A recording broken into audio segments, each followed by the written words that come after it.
Paz do Senhor Jesus, sejam todos bem-vindos aqui no canal Sheila Mota, tudo bem com vocês? O vídeo de hoje é a nossa segunda-feira do resumo. Todas as segunda-feira é um compromisso que nós temos aqui no canal de trazer um resumo de um livro da Bíblia. Já trazemos de Gênesis a Ruth e hoje é o primeiro Samuel para a glória de Deus. Que você seja abençoado com esse conteúdo em nome de Jesus. Eu quero convidar você, vamos lá, vamos para o vídeo de hoje.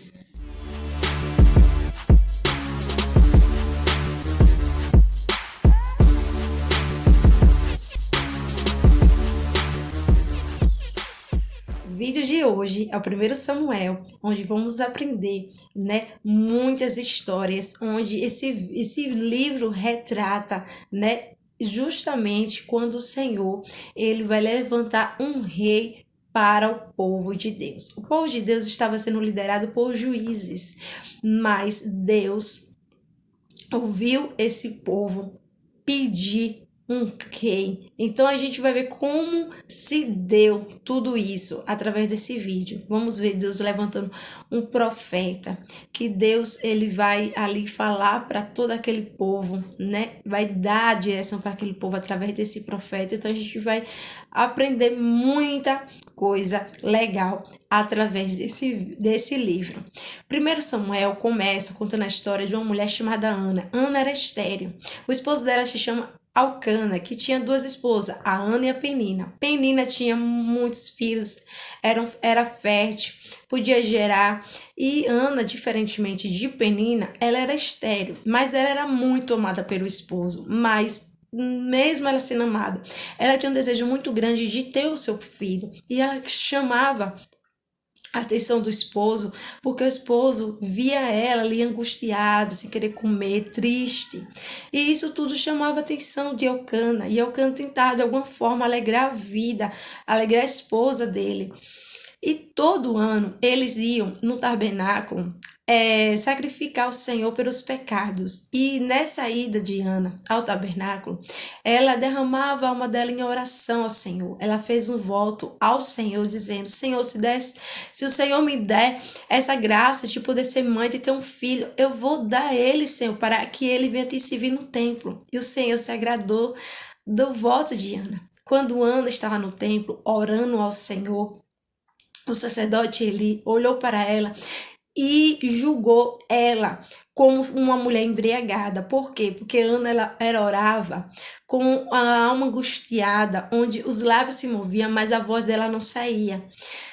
E isso, Eli deu ela como uma mulher embriagada, e ela se justificou diante de Eli, dizendo que ela não era embriagada, que ela só estava ali orando com a alma angustiada. E Eli, Deus usou ele para lançar uma palavra sobre a vida dela, onde Deus abençoaria o pedido dela ao Senhor. E aquela palavra de Eli sobre a vida de Ana alegrou o coração dela de uma forma que a alma dela já não mais se entristecia e nem se angustiava. E ela ali, quando voltou para casa, teve uma noite com o esposo dela e Deus agraciou ela. Ela deu à luz a Samuel. E como ela tinha feito o voto, ela esperou o menino desmamar e o entregou lá no tabernáculo para servir juntamente com Eli. Eli recebeu o menino, instruía ele era obediente a Eli, os comandos de Eli, tudo ele fazia para que tudo que ele pedisse para ele estava ali sempre obediente. Diferentemente dos filhos de Eli, Ofni e Finéias, que era desobediente, que enganava o povo, que roubava oferta, fazia coisas que desagradavam a Deus. Então Samuel tinha uma conduta bem exemplar. Ana, todo ano, levava uma túnica para Samuel quando ia lá no tabernáculo. Deus, ele, à noite, quando Samuel estava dormindo, ainda menino, ele ouviu a voz de Deus chamando, só porque ele não entendia que era Deus. E ele se acordou, foi até Eli e disse: o Senhor me chamou? E ele, pela terceira vez que o menino se acordava falando exatamente isso, ele dizia: não, não te chamei. Mas na terceira vez ele disse assim, quando essa voz de novo falar, responde ela dizendo assim: o teu servo te ouve. Pode falar que ele vai falar com você. E quando ele voltou lá e viu essa voz, ele fez exatamente como ele mandou. E era o próprio Deus falando com Samuel. E Samuel recebeu o decreto ali, tudo que Deus ele iria fazer na família de Eli. Deus falou que ia vir um grande juízo sobre a família de Eli. Queria acontecer muitas coisas que Deus iria fazer por causa da desobediência dos filhos de Eli. E quando amanheceu, Samuel estava com receio de falar tudo isso para Eli. Mas Eli forçou ele e disse: Você tem que falar o que Deus ele mandou você entregar. E pela pressão de Eli, Samuel entregou e falou justamente que iria vir sobre a casa de Eli o grande juízo de Deus. E o que acontece? Os filisteus, eles atacaram o povo de Deus. E o povo de Deus, o exército de Israel, eles não estavam mais fazendo o que agradava ao Senhor. Eles estavam simplesmente tratando a arca como fosse um amuleto. Se nós estamos com a arca, isso é suficiente da gente receber vitória. Não importa se a gente vai obedecer ou não obedecer a Deus, né? Então eles usavam a arca como amuleto. Como a arca está com eles, então Deus vai dar a vitória. Se a arca não estiver, Deus não vai dar vitória. Mas Deus não queria somente que eles carregassem a arca, Deus queria obediência. E Deus permite a derrota. Os filisteus, quando atacam o povo de Israel, Deus permite que eles venham perder. E a destruição, mataram não somente 30.000 homens do exército de Israel, mas também o Ofni e Finéias, os filhos de Eli. E além da derrota de Israel, eles também perderam a arca. Por quê? Porque os filisteus também levaram a arca roubada. Roubaram a arca do povo de Israel e levaram para a terra dos filisteus. E quando ele soube da notícia, ele estava sentado numa cadeira. E quando ele ouviu que Deus permitiu a derrota do povo de Israel e também a morte dos seus filhos, ele já estava velho, gordo, sentado na cadeira. Ele caiu e morreu. E tudo isso foi a cumprição do juízo de Deus. A nora do filho de Eli, Finéias, ela estava gestante. Ela deu à luz um filho, depois morreu. E o filho colocou o nome de Icabô, que significa se foi a glória de Israel. No capítulo 5, nós vamos ver os filisteus com a arca, onde eles colocaram o tabernáculo de um deus chamado Dagom, que era o deus dos filisteus. E lá, quando eles amanheceram, viram a estátua do Dagom prostrado diante da arca de Deus. E eles levantaram a estátua e o que acontece? No outro dia, viu ela novamente, caiu e estava ali com as mãos quebradas e o pescoço. E eles ficaram com medo da arca. Eles pegaram a arca e disse para eles, vamos se livrar. Por quê? Porque está acontecendo algo de ruim com a gente por causa dessa arca. E o que acontece? Deus, porque eles estavam ali com a arca, Deus também desceu juízo na terra dos filisteus, lançando uma praga sobre eles. Muitos homens morreram e os que não morreram tiveram hemorroida, que foi a praga que Deus lançou, porque eles estavam com a arca indevidamente. E eles, com tanto medo daquela arca, prepararam vagas e bois e colocaram a arca para que viesse ser levada novamente para o povo de Israel. Quando a arca chegou no povo de Israel, eles, quando viram a arca, eles também viram que o modo que estava sendo levada a arca estava sendo errado. Por quê? Porque a arca foi construída para ser levada pelos levitas, então tinha todo um protocolo. Então, quando eles viram que a arca estava sendo movimentada de forma errada, eles temeram. Mesmo assim, por causa dessa situação, Deus permitiu a morte de 50 homens e o povo de Israel ficou com medo da arca. E foi isso que fez eles levarem essa arca para a casa do Abinadab, que ficou por 20 anos lá dentro dessa casa. Samuel, quando viu toda essa situação, ele, diante de tudo que ele estava vendo ali, ele exorta o povo ao arrependimento. Ele chama a atenção do povo para se arrepender do pecado da desobediência. Todo mundo escuta Samuel. Samuel sacrifica ali ao Senhor depois da exortação ao povo. E os filisteus, quando eles chegam naquele momento, Deus permite a morte dos filisteus e Deus dá um sinal, o céu começa a ter trovões, então tudo ali mostra que Deus estava recebendo aquele sacrifício de Samuel e todos tiveram temor no coração diante de tudo aquilo que estava acontecendo. E foi assim que no capítulo 8, Samuel já velho, ele coloca os dois filhos dele, que é o Abias e o Joel, para julgar o povo. Só porque o povo de Israel não gostava desses filhos de Samuel, porque achavam eles avarentos e sem juízo. Então o povo começa a pedir a Samuel um rei, porque eles dizem, se todas as nações têm um rei, eles também queriam ter também um rei. E Deus, Deus desagradou desse pedido, porque Deus já era o rei deles. Só porque quando Samuel ora ao Senhor e diz, o Senhor libera um rei para esse povo, o Senhor, ele responde Samuel, liberando. Então, Deus, ele mesmo não querendo, que o povo viesse ter um rei a não ser ele, Deus vai liberar para o povo um rei, porque o povo queria, estar no domínio desse rei. E foi aí que Deus deu o decreto a Samuel, que viria até ele aquele que iria ser o rei.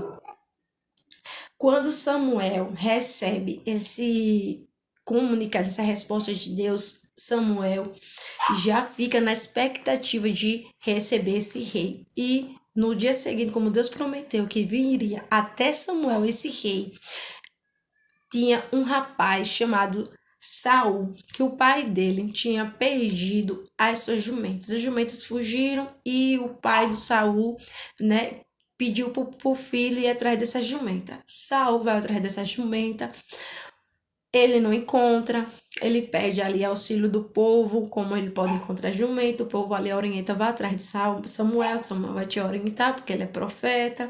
Chegando lá, quando Saul chega até Samuel recebe, exatamente como Deus tinha falado para ele, que o rei que Deus iria levantar, iria até o Samuel. Então, Samuel unge Saul como Deus, deu ordenança como rei do povo de Deus, do povo de Israel.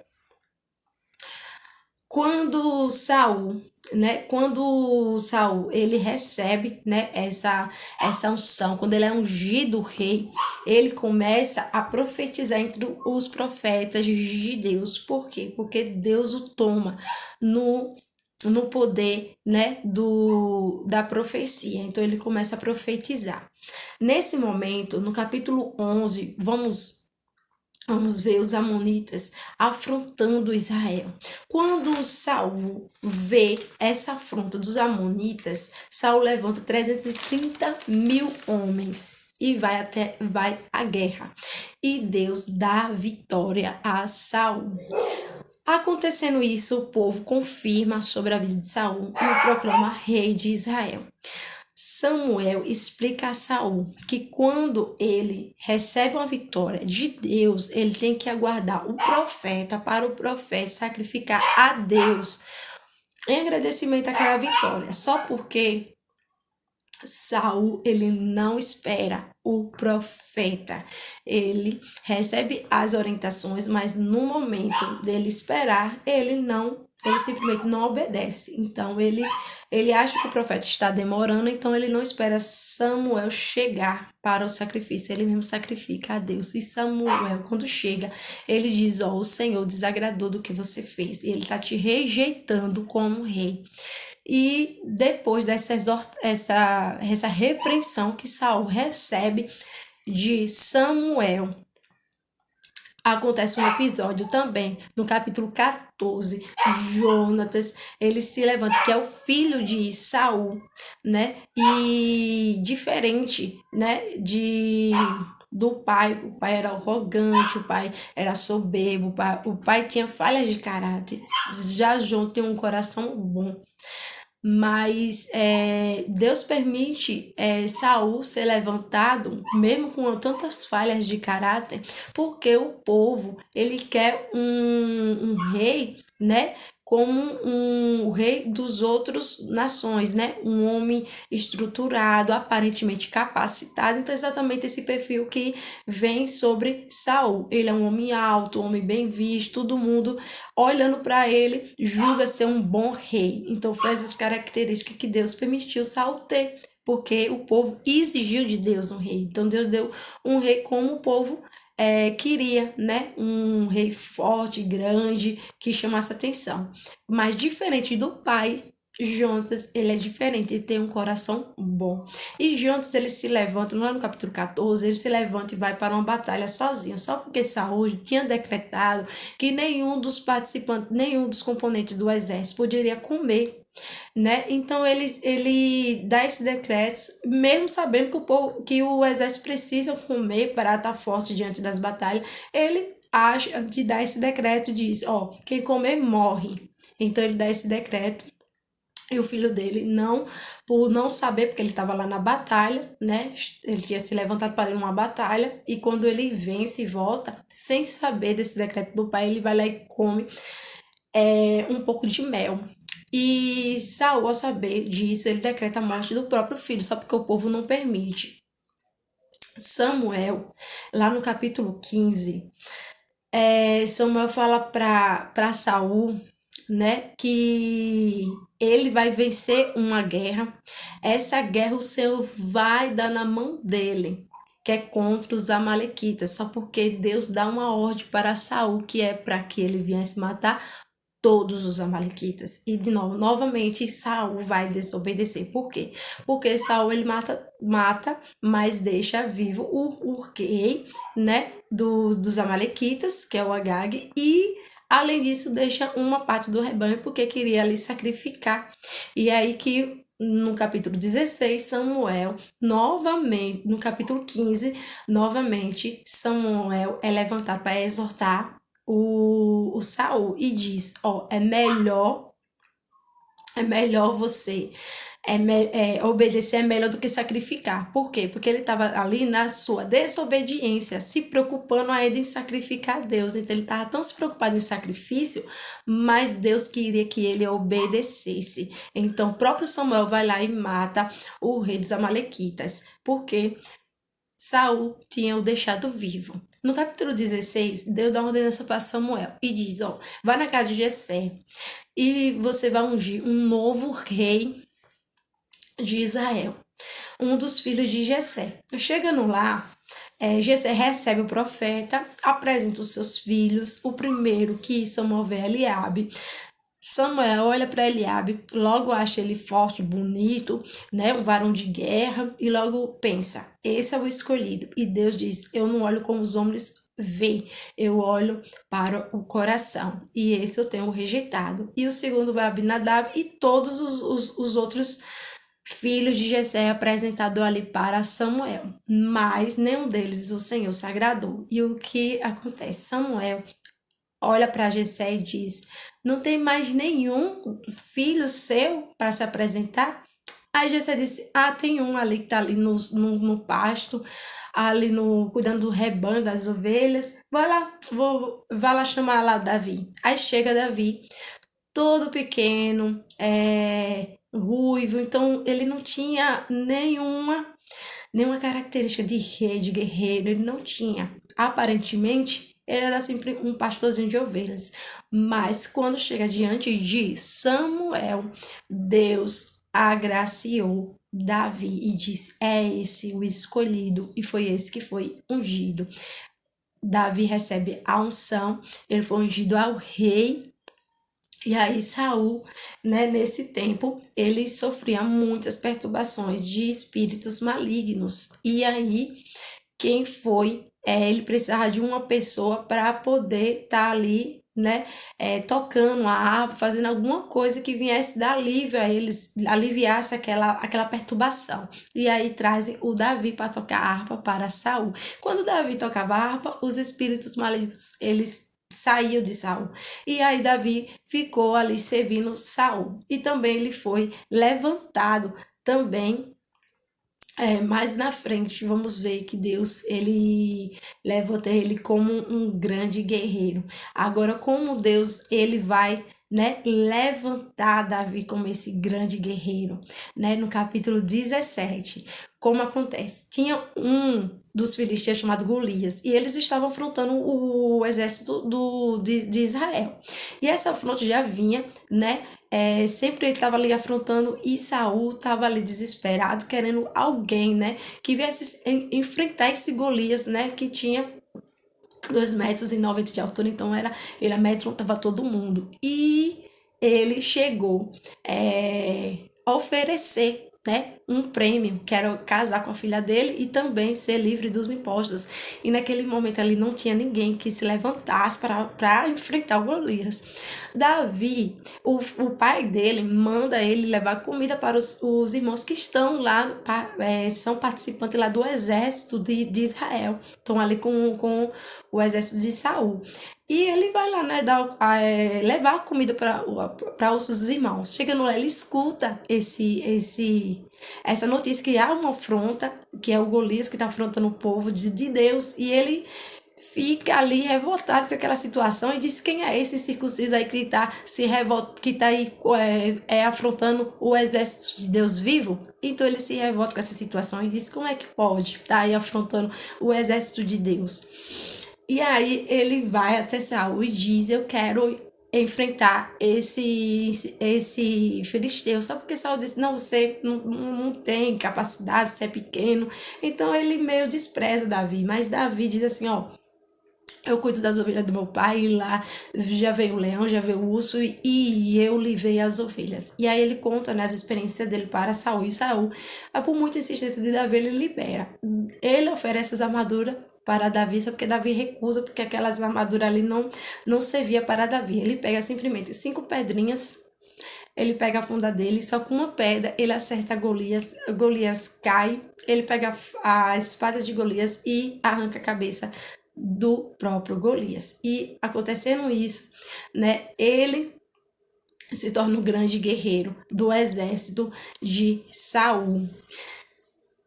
Quando Davi ele vê o Jonathan lá no capítulo 18, ele cria uma amizade, as almas deles se completam, é como se tivesse uma ligação das almas, eles amavam um ao outro como se amasse a própria alma, então era uma amizade muito verdadeira entre Davi e o filho de Saul, que é Jonatas.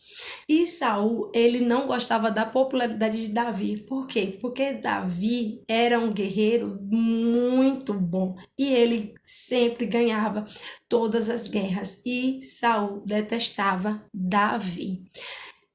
O povo sempre exaltava Davi, dizendo: Saul ganhou milhares, Davi venceu dezenas de milhares. Então sempre exaltava Davi por ser pequeno e Saul ser grande, ter aquela vaidade no coração dele. Ele sentia raiva de Davi por causa da sua fama, das suas conquistas. Então ele sentia raiva de Davi, diferentemente do filho dele, que tinha uma ligação de alma com Davi, né? Uma amizade verdadeira.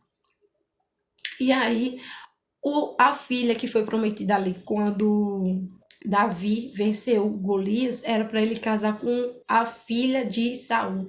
Só porque Davi, né, a filha Milabe, ele não deu para Davi, deu para outro rapaz. E Davi ali, né, ele queria, né, casar, né, com uma das filhas de Saul. E o Saul viu que Mical estava apaixonada por Davi e ofereceu a Davi: Davi, eu vou dar minha filha Mical para você se você me trazer 100, se você matar 100 filisteus. E Davi disse: eu aceito o desafio. E Davi simplesmente trouxe 200, crepúsculo dos filisteus, mostrando para ele que ele ia além do que ele pudesse imaginar, né? Ele deu uma margem de 100 e Davi trouxe 200. Então, Saul cumpre a promessa, Davi casa com Mical, no capítulo 19. Saul aumenta o ódio de Davi. Ele começa a planejar a morte de Davi. Teve Jonas, ele fica sabendo desse plano do pai de matar Davi, revela para Davi, Davi foge, o pai não consegue matar Davi. Na segunda tentativa, a própria Mical ajuda Davi a fugir para casa de Samuel, e Saul novamente tenta matar Davi, vai na casa de na casa de Samuel, Davi foge e vai se esconder na caverna de Adulam. E Saul, devido Jonas estar ajudando Davi, quase chega a matar o próprio filho, mas não acontece, porque Deus não permite a morte de Jonathan.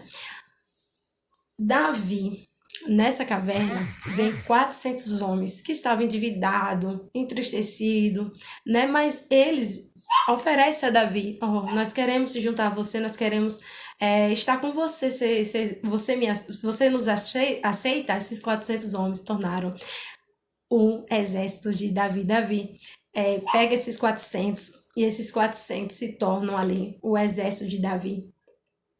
E Deus, ele permite que quando uma cidade chamada Keila, ela foi afrontada, os filisteus enfrentaram essa cidade, né, chamada Keila, e ali Davi, ele se dispõe, né, a proteger essa cidade, e Davi pega o exército dele, protege essa cidade, e Saul, vendo tudo isso, né, Saul vai atrás de Davi e quando encontra Davi, diz a Davi: eu quero fazer uma aliança com você,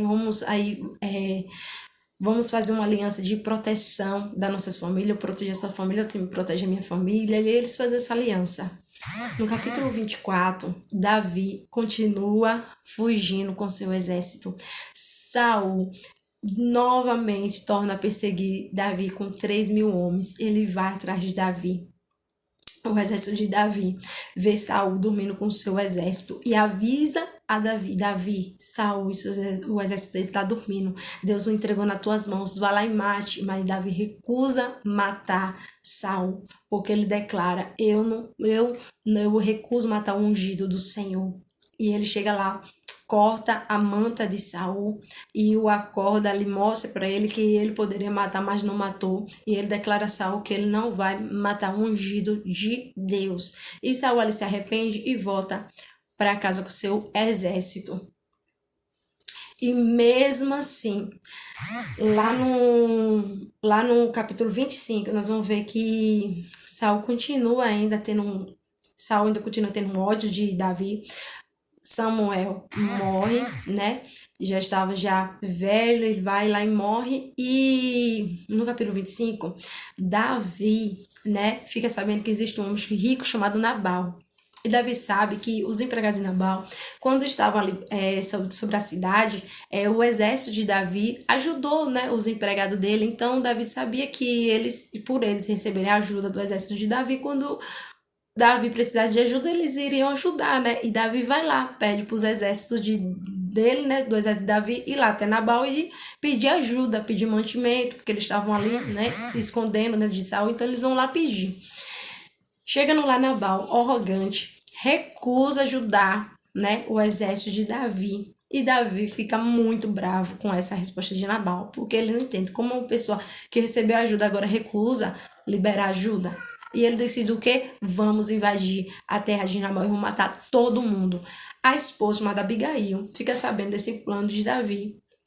E ela se antecipa antes de tudo acontecer. Ela prepara tudo, comidas, tudo que ela precisava ali para honrar Davi. Ela prepara, vai até Davi e diz: Davi, perdoa meu esposo, receba minhas desculpas, aqui tá os mantimentos, não faça isso não mata porque ele não sabe o que faz. E aí Davi, ele é tocado por aquelas palavras daquela mulher e ele recusa ali de ele recusa, né, manter, né, o projeto de matar, né, Nabal e todos ali que tiver com ele, e aceita os pedidos de desculpa da esposa. Davi, né, ele perdoando, né, através da esposa Nabal continua ali, né, na sua riqueza, mas o que acontece? O próprio Nabal, ele mesmo morre engasgado, e quando Davi sabe que o Nabal morreu, ele vai lá e resgata a Abigail como esposa. Davi, ele já tinha quando ele sai do palácio, ele fica fugindo de Saul, ele deixa Mical no palácio. Então, o próprio Saul deu Mical para outro homem em casamento. E Davi tinha casado com outra esposa.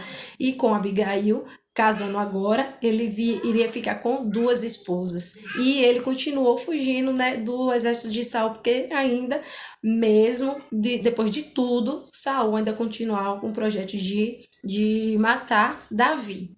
Então, no capítulo 26, o exército de Saul vai atrás novamente de Davi.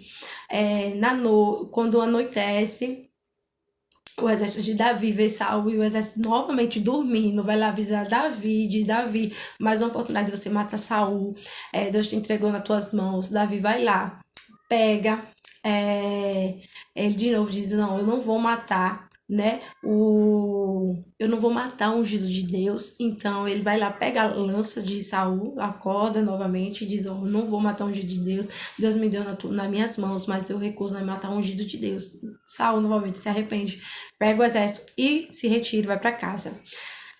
Tudo isso acontece, né? Mesmo Saul mostrando show de arrependimento, né? Ele ainda continua com a expectativa de destruir Davi.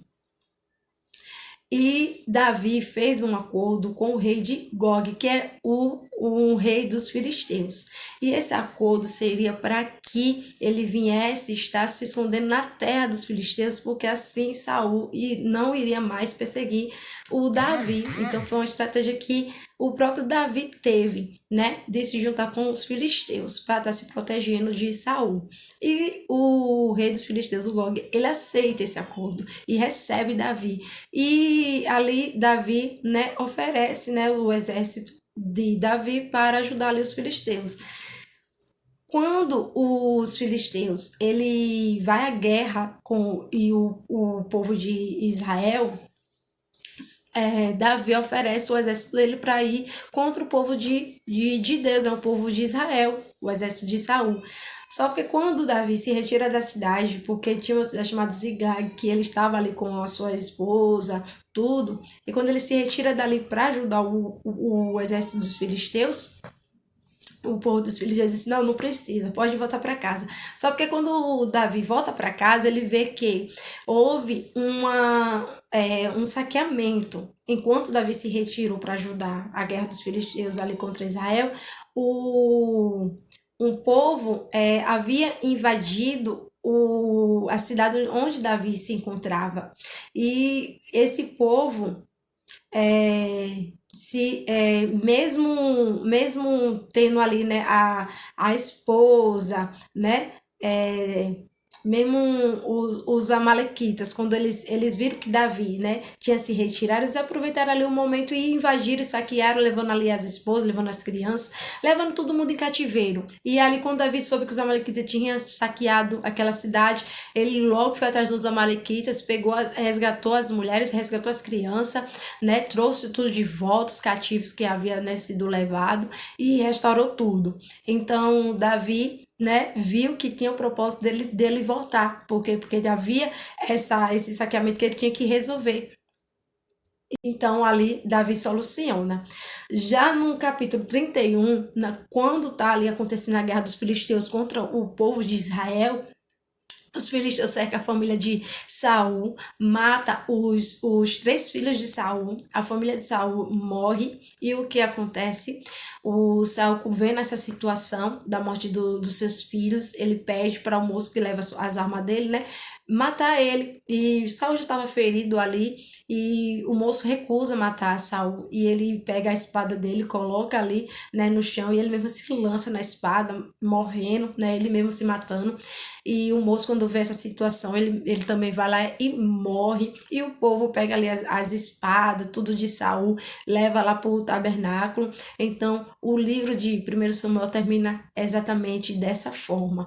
Então, esse livro é um livro de muito ensino, que mostra, né, exatamente, né, quando a gente vê, né, a própria Ana, tem muitos aprendizados, aplicações que nós podemos levar para a nossa vida, né, como Ana mesmo tendo naquela impossibilidade, naquela esterilidade, mas ela acreditou através da fé dela, ela fez voto com Deus, ela orou, ela chamou a atenção de Deus e Deus gerou o milagre. Então nós temos que ter essa fé mesmo na nossa situação difícil, a gente tem que colocar nossa fé em prática, através da nossa oração, nossos votos, nossos clamores, e mesmo da gente sendo perseguidos, nós temos que continuar com o nosso propósito, porque a resposta vem do céu, como veio na vida de Ana, mesmo ela sendo perseguida no próprio tempo, quando ele julgou ela embriagada, ela perseverou, ficou no propósito, ela não se irou, ela não brigou com Penina, não brigou com Eucana, não brigou com ele, ela se posicionou no propósito dela e recebeu, mesmo ela sendo afrontada por Penina, porque Penina, além de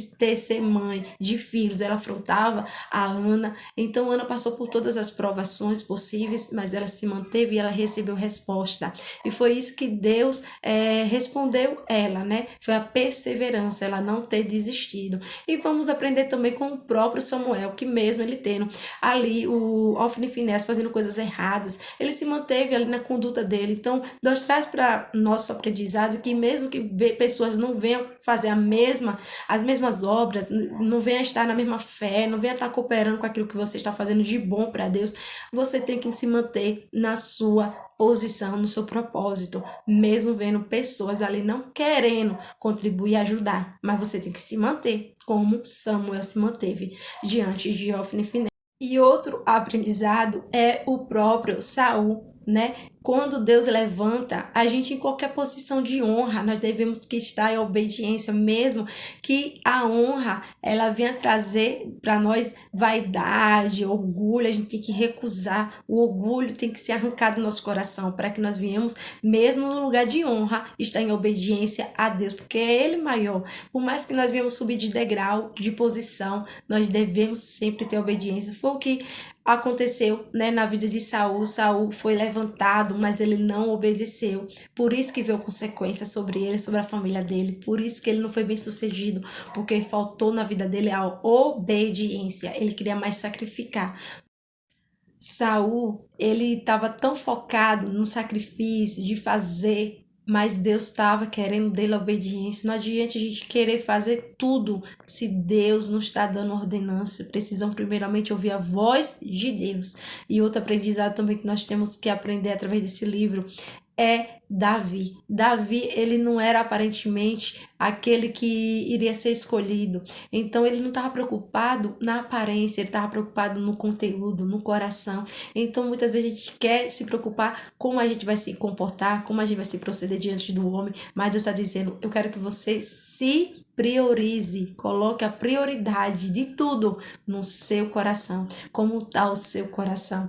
Qual é o desejo que você sente pelas pessoas? Será que você já liberou perdão? Será que você já tem essa paz dentro do teu coração? Então a preocupação primeiramente tem que ser como está o meu coração. Meu coração tem que estar em paz com os meus amigos, meus inimigos, aqueles que me odeiam, aqueles que me perseguem. Eu tenho que ter paz. Por quê? Porque a raiva deles, o ódio deles não pode adentrar no meu coração. Por mais que eles venham me odiar, por mais que eles venham me perseguir, eu tenho que ter paz. Foi justamente isso que protegeu Davi todos os momentos. Enquanto Saul estava odiando ele tinha paz. Ele poderia matar, mas ele tinha paz. Então, é esse coração que Deus quer que eu e você viemos ter, né? Esse coração que nós vamos ver todo mundo igual. Tanto aqueles que estão favoráveis, quanto aqueles que estão nos odiando. A gente não está preocupado com o que a gente vai receber, a gente está preocupado com o que a gente vai oferecer. que é esse coração cheio de amor, cheio de compreensão, mesmo que as pessoas não te compreendam,